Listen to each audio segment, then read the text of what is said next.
you've discussed doing EMDR, and I did EMDR. Love it. Saved my life. And I'm just wondering about that, what it did for you, how it helped you. Because it's a very specific type of therapy that really, you know, is to do with trauma. Yeah. The first thing that happened was I was guided to seat myself on a train. Did you do it this way where you watch it pass you by? And it's so weird because it's like watching a movie in your mind, but it's different than dreaming.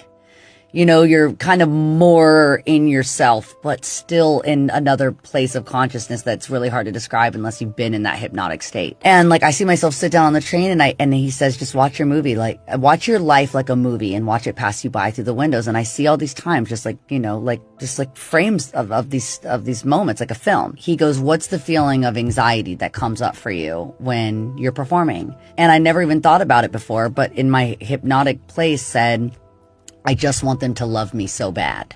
And he said, when was the first time you felt that way?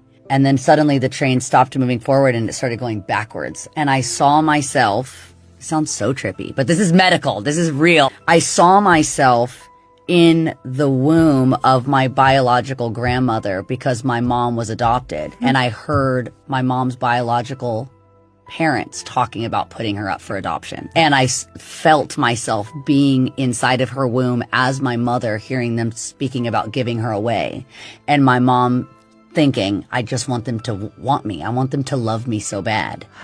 And then when's the next time you felt that way? Fast forward, I see my mom being handed to my grandmother who adopted her, who's my everything, Loretta. And then just like that, I see myself being handed to my grandmother too as a baby. So I realized because my mom had a really intense, very dangerous pregnancy with me. So I wasn't actually handed to my mom. I was handed to my grandma. So I saw myself being handed to the same woman that my mom was handed to.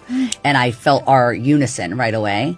And he's like, keep going, keep going. And I found myself on a mountaintop in a place that I had experienced a lot of like trauma in the snow in Montana. It was just like a moment that was just a really intense kind of like I guess just being surrounded by nature, you know, it really puts you in your place. And I saw myself there as a little girl in a coat that I used to love, this like little red coat with a red beret. And I saw all these people that had brought me so much peace and love all of a sudden show up. My dog that died a couple years ago, my grandma, my mom, it'll get me, my boyfriend that I have now, and they all grabbed me by the hands and we started playing Ring Around the Rosie, and I came out of it and I've never had stage fright again. Ever.